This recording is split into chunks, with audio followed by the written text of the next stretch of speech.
What's going on, mother truckers? Welcome to the Theasianmaishow, and thank you for joining the Trucker Experience podcast show.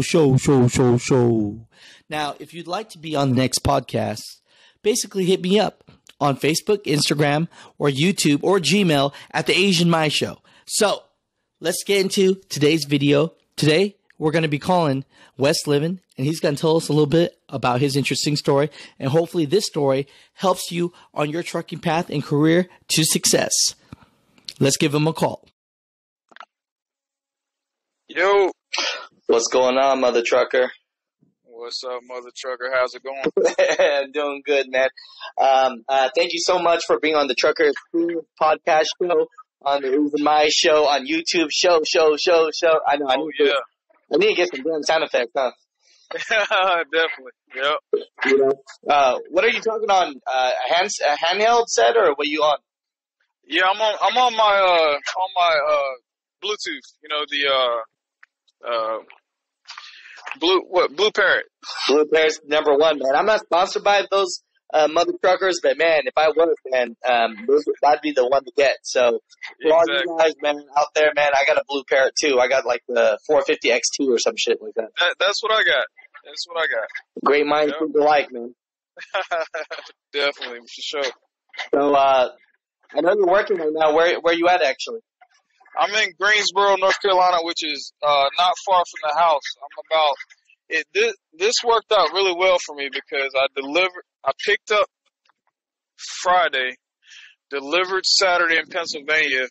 They reloaded me at the same place, which is for Flatbed is kind of unheard of, and then came back down here and got unloaded again in Greensboro and getting reloaded for another load. I mean, it never works like that in Flatbed, man. That's what happens when I call you, man. See, when the agent calls you, you're going to be right next to home, man. See, you got to make sure you stay in contact with me.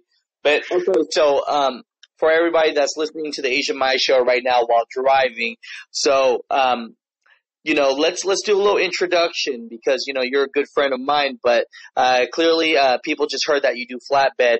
And before we even get into that, let's go into the career that you were with or what you were doing before trucking.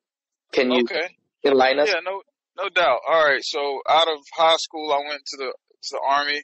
So I did. I have about 5 years active and 15 years reserves. So I have 20 years in the Army, and then I went to be a firefighter. So I was a firefighter for 13 years, and I wasn't happy with the pay and stuff. So, and I actually like driving. In fire, I was only able to drive like, you know, maybe a couple of times a month or something like that. But with truck driving, you know, I get to drive every day. I enjoy driving. So went to TMC, and then I came to CRST where I could have a little more freedom of picking my own loads and stuff like that. Okay, so man, no, thank you so much for your active duty, man, because I'm allergic to bullets, man. I think I am. Because I've never been shot at, but I think that I'm allergic to bullets. If I got shot in the leg or something, man, I'd swell up big.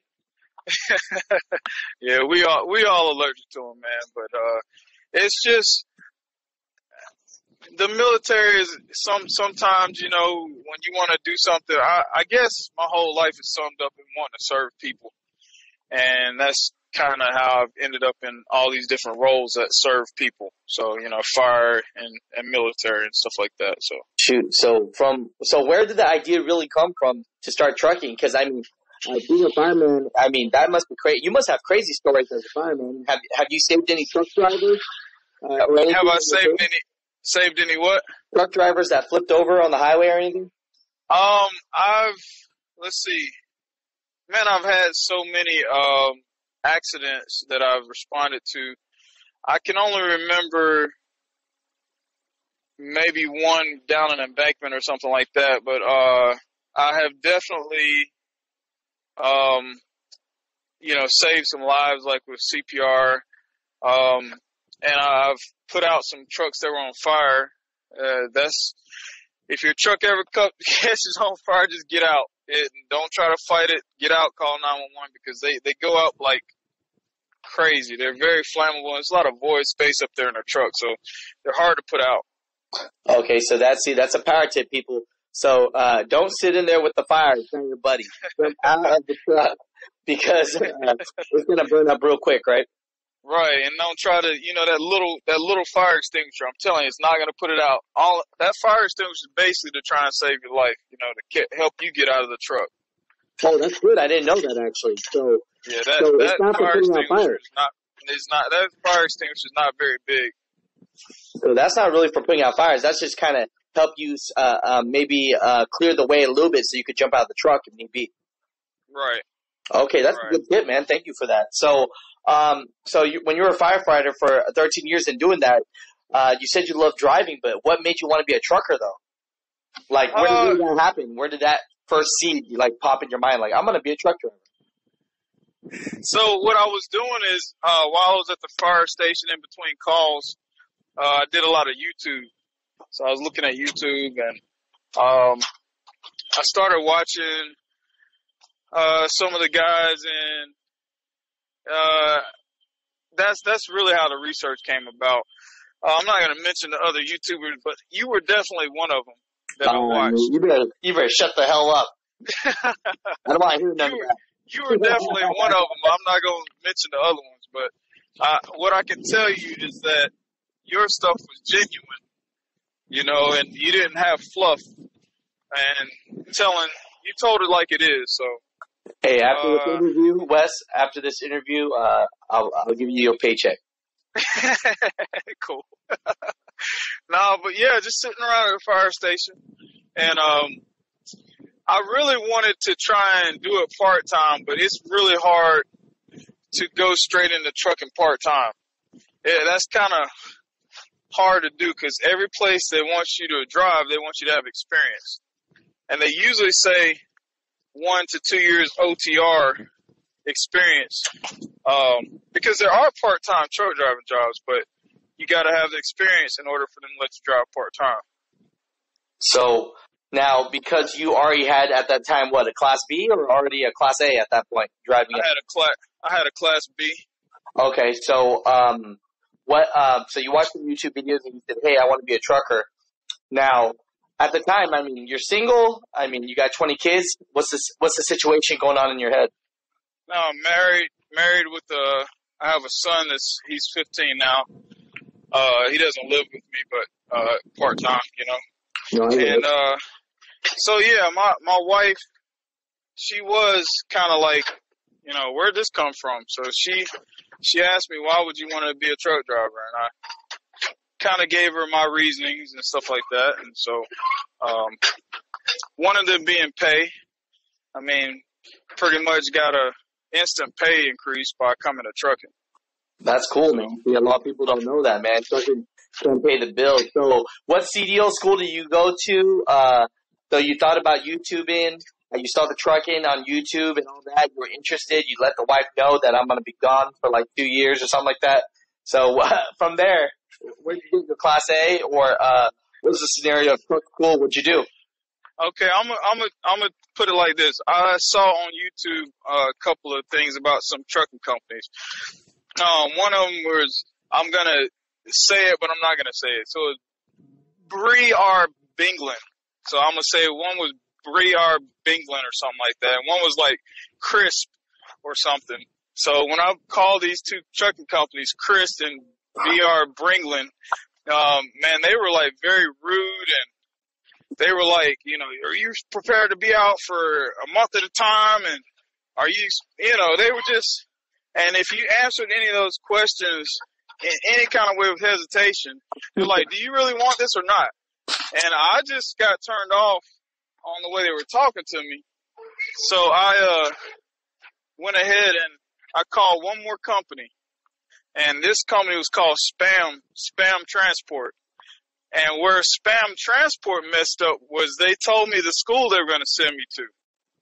So the school they were sending me to was Future Truckers of America in Asheboro, North Carolina. So I then called that school and asked if they accept military education benefits, and they said yeah. So, So let me say this. That's a power to people. So you could go out and kind of talk to these companies and see what schools they kind of send it to, and then go straight to the source, right? Exactly. Now, how much military background do you have to get to basically have them pay for your CDL? Because that sounds like the situation. Well,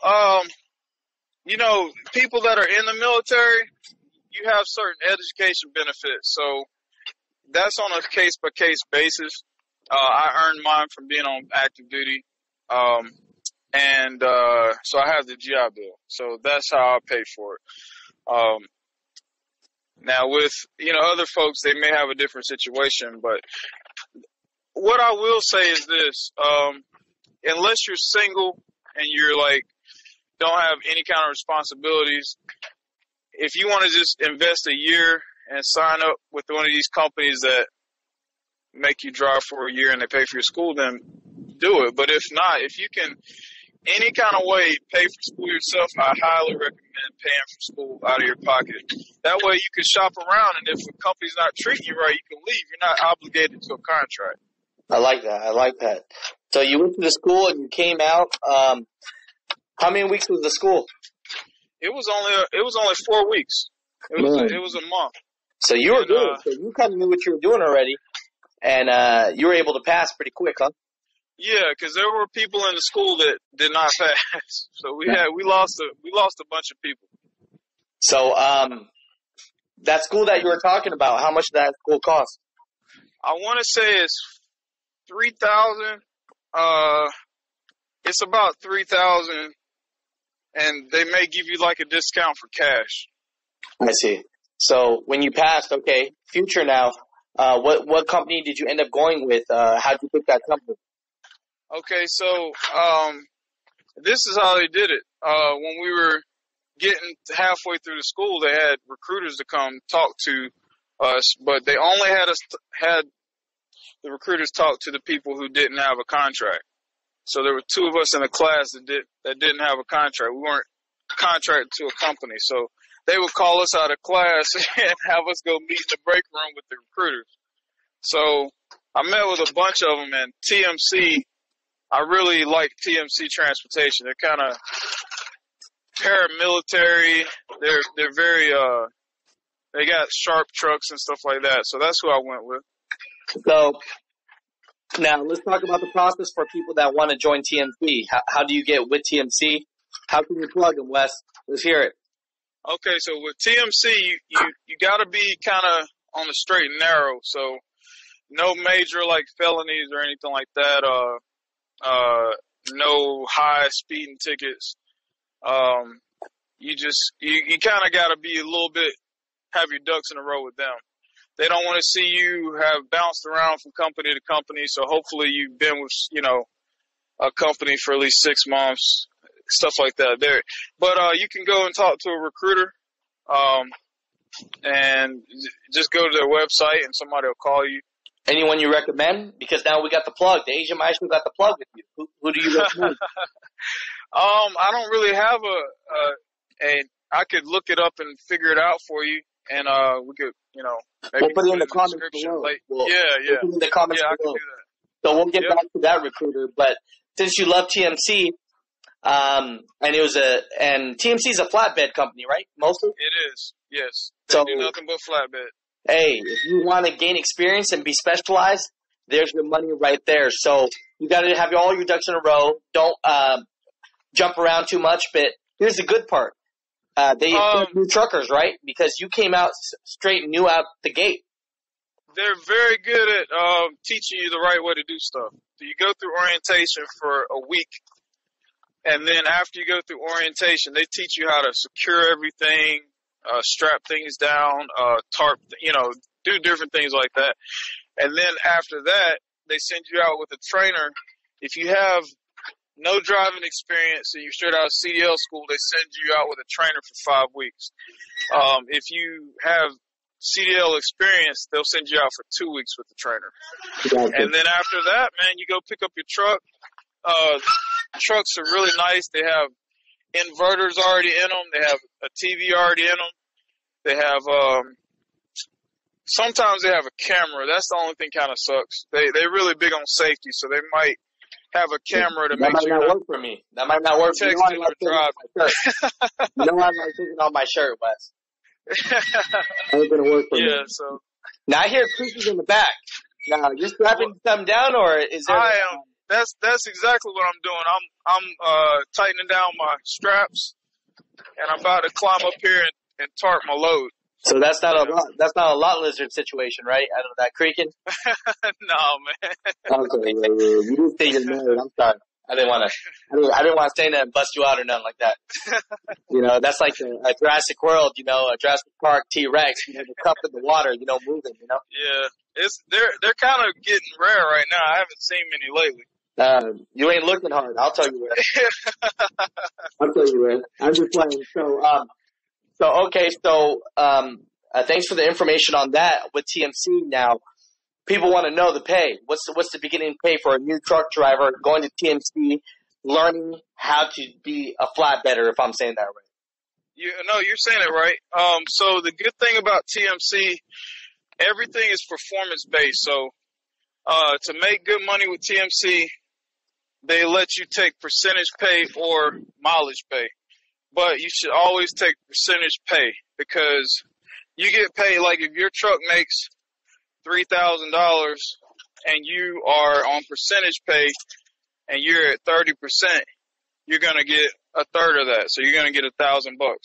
And when I say everything's on performance, your fleet manager and the team of people that do loads, they're looking to make your truck make as much as possible. So they're going to try to get your truck to at least, $3,000. Okay. So with that being said, starting out, you can easily make at least $1,000 gross every week with TMC, and they will get you home every weekend. So you'll be home every weekend? Every weekend. The only exception is, say you don't plan right, and you wake up late for a load or something like that, and you screw yourself, then you may end up not being home because you weren't, something like that. But even with that being said, you're probably still going to end up home by Saturday morning or Saturday by noon. Now, okay, let's jump back to, you said 1,000 gross, so what's that net?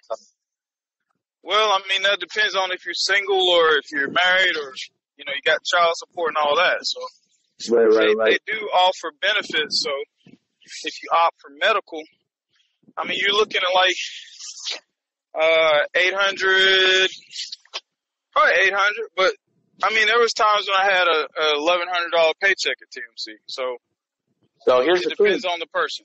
So this is what I'm hearing is you could be straight out the gate and earn somewhere between $800 and $1,000 a week, right? Right.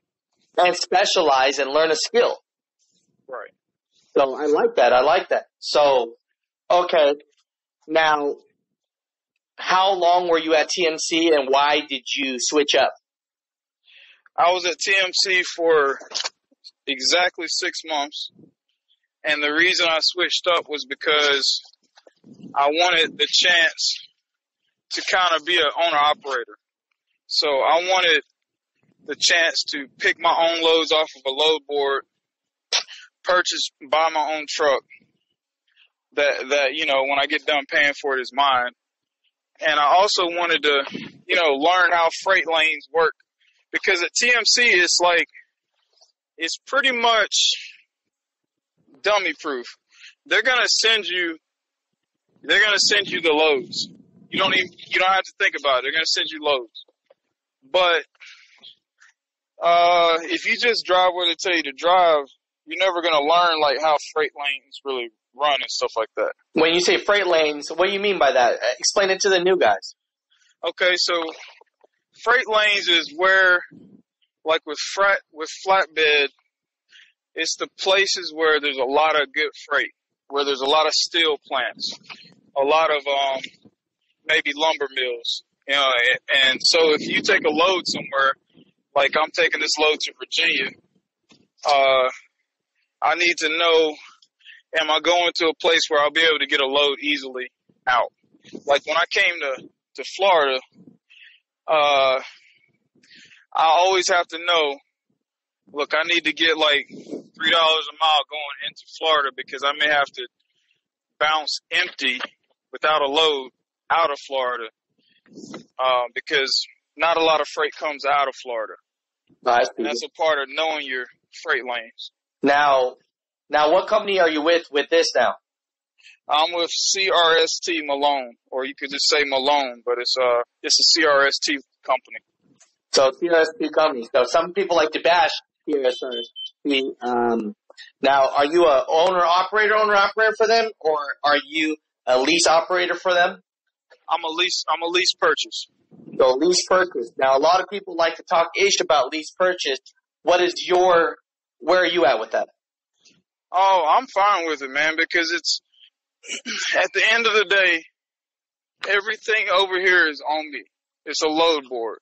So if I choose the right loads, I make money. If I make a mistake one week and choose a bad load, I can still recover from it, but all of that's on me.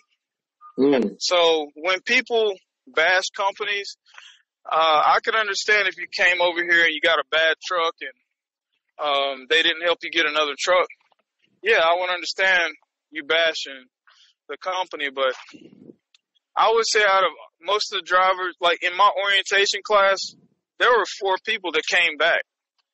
So when people bash a company, if it's so bad, why do people come back over here? They leave and come back. Now, you didn't say this yet, but I'm sure you're getting paid percentage, right? Yes, I get 75% of the load. So let's talk about this again. So for everybody listening to the Asian My Show right now, I don't care if you are a lease operator, I don't care if you're an owner operator, and I don't care if you're a company driver. If you're getting paid by mile, you're not making money, right? Right. It's harder to make money that way because, you think about some of these companies that do the team driving, they'll pay the drivers 34 cents a mile split. So 34 cents a mile split comes out to 17 cents a mile. So, to get a good check, the same type of money that we were talking about at like TMC, they would have to do like 6,000 miles together on that truck. Right. To have a good check. I dig that. So basically, people might not know, but out the gate, you can start getting percentage pay, right? Right, yeah. It just depends on which company you go to. Percentage pay is really popular with Flatbed. I like that. See, I didn't know that because, I'm a mover. I don't do Flatbed, I don't know how to operate. So thank you for enlightening me and everybody on the Asian My Show. Right. So with that said, what are the checks looking at like now? A week? Well, okay, I'm a transparent guy, so I'll be honest. The last couple of months have been inconsistent. So why? What did you do? Well, without getting too political, for me, I'm being totally honest. And I got friends that will vouch for me. Things changed when Trump started his trade war, and he started doing these tariffs on these different incoming, because we haul a lot of steel. Right, and we're talking about the trade stuff from Canada, right?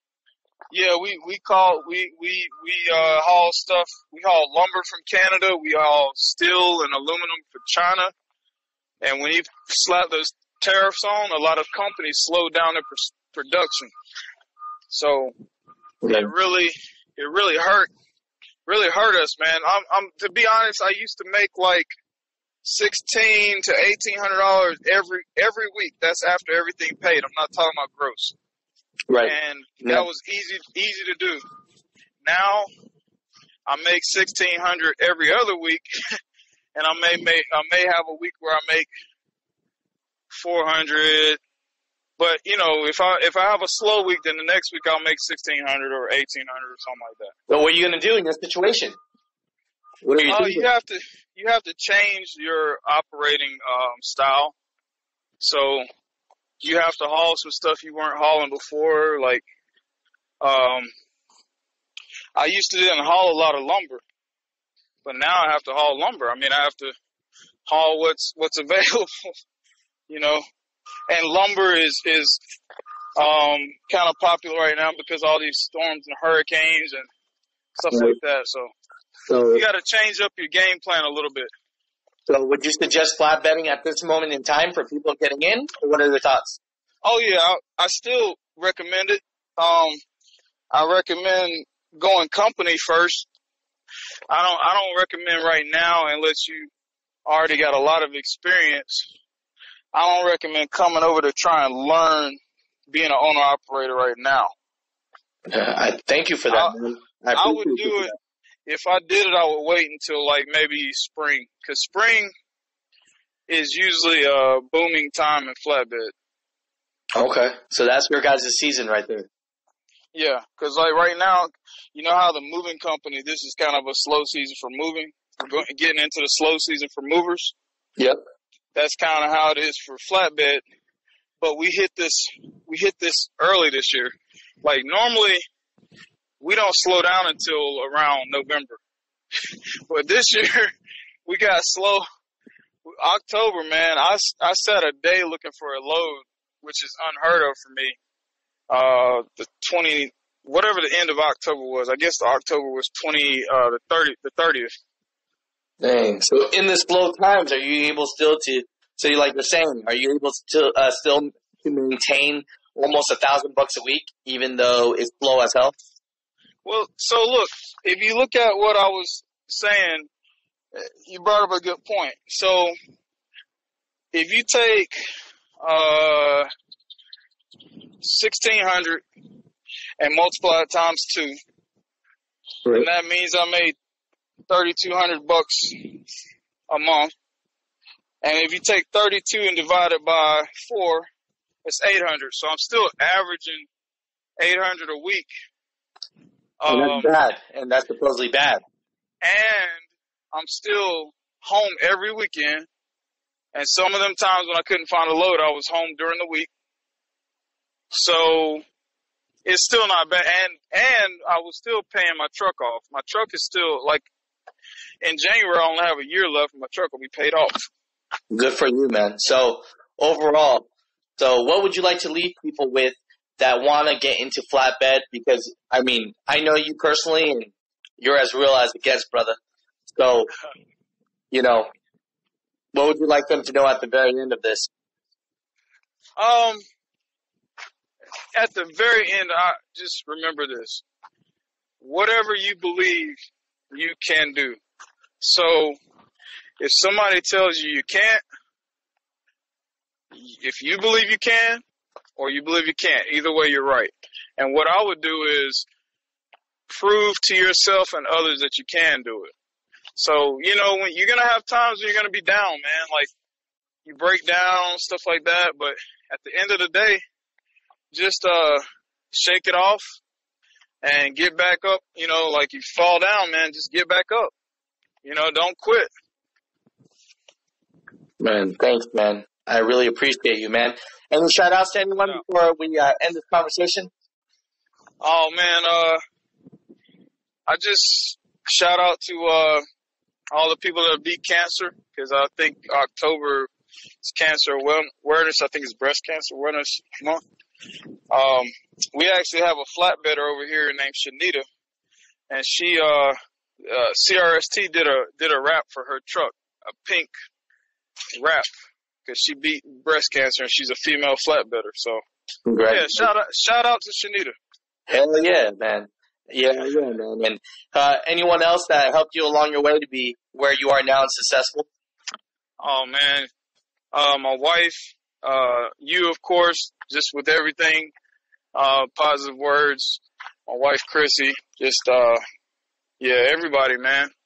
Love and peace to the world. That's all I love. I mean, that's all I try to, live for.